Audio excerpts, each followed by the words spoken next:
ಚಿತ್ರದುರ್ಗದ ರೇಣುಕಾಸ್ವಾಮಿಯ ಕೊಲೆ ಪ್ರಕರಣದ ಆರೋಪಿಗಳಾಗಿರುವಂತಹ ಅಷ್ಟು ಜನ ಈಗ ಜೈಲು ಪಾಲಾಗಿದ್ದಾರೆ. ಕೋರ್ಟ್ನ ಒಂದು ಅಂಗಳದಲ್ಲಿ ಈ ಪ್ರಕರಣದ ಟ್ರಯಲ್ ಕೂಡ ನಡೀತಾ ಇದೆ. ಇದರ ಮಧ್ಯೆ ಪ್ರದೋಷ್ ಈ ಪ್ರಕರಣದ 14ನೇ ಆರೋಪಿ ಮಾಫಿ ಸಾಕ್ಷಿ ಆಗೋಕೆ ಅರ್ಜಿಯನ್ನ ಸಲ್ಲಿಕೆ ಮಾಡಿದ್ದಾನೆ.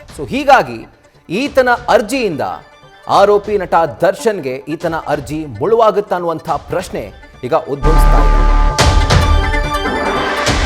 ದರ್ಶನ್ ವಿರುದ್ಧ ಸಲ್ಲಿಕೆ ಆಗಿರುವಂತಹ ಮಾಫಿ ಸಾಕ್ಷಿಯ ಅರ್ಜಿ ವಿಚಾರಣೆ ನಡೀತಾ ಇದೆ ಬೆಂಗಳೂರಿನ CCH 59ನೇ ಕೋರ್ಟ್ನಲ್ಲಿ. ವಿಚಾರಣೆ ವೇಳೆ ವಿಡಿಯೋ ಕಾನ್ಫರೆನ್ಸ್ ಮೂಲಕ ಈ ಪ್ರಕರಣದ 14ನೇ ಆರೋಪಿ ಪ್ರದೋಷ್ ಹಾಜರಾಗಿದ್ದಾನೆ. ಸರ್ಕಾರದ ಪರವಾಗಿ ಸ್ಪೆಷಲ್ ಪಬ್ಲಿಕ್ ಪ್ರಾಸಿಕ್ಯೂಟರ್ ಪ್ರಸನ್ನಕುಮಾರ್ ವಾದ ಮಂಡಿಸಿದ್ದಾರೆ. ಮಾಫಿ ಸಾಕ್ಷಿ ಅರ್ಜಿ ಸಂಬಂಧ SPP ಪ್ರಸನ್ನಕುಮಾರ್ ಪ್ರಾಸಿಕ್ಯೂಷನ್ ಪರವಾಗಿ ವಾದವನ್ನ ಮಂಡಿಸಿದ್ದಾರೆ. ಈ ಪ್ರಕರಣದಲ್ಲಿ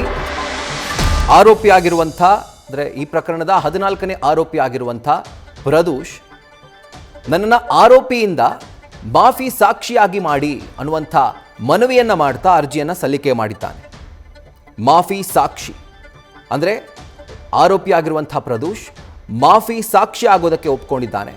ಆದರೆ ಈ ನಿರ್ಧಾರವನ್ನು ಆತ ಮಾಡಿದ್ರೆ ಸಾಲದು, ಅರ್ಜಿ ಸಲ್ಲಿಕೆ ಆಗಬೇಕು, ಈ ಅರ್ಜಿಯ ವಿಚಾರಣೆ ಆಗಬೇಕು, ನಂತರ ನ್ಯಾಯಾಧೀಶರು ಇದಕ್ಕೆ ಸಂಬಂಧಪಟ್ಟಂತೆ ನಿರ್ಧಾರವನ್ನು ಮಾಡ್ತಾರೆ.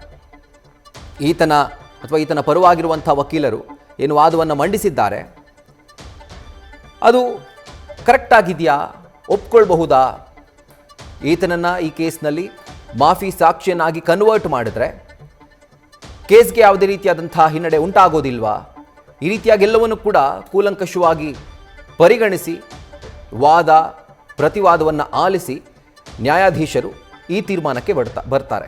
ಅಂತಿಮವಾಗಿ ಇದರ ನಿರ್ಧಾರವನ್ನು ಮಾಡುವಂಥದ್ದು ನ್ಯಾಯಾಧೀಶರು.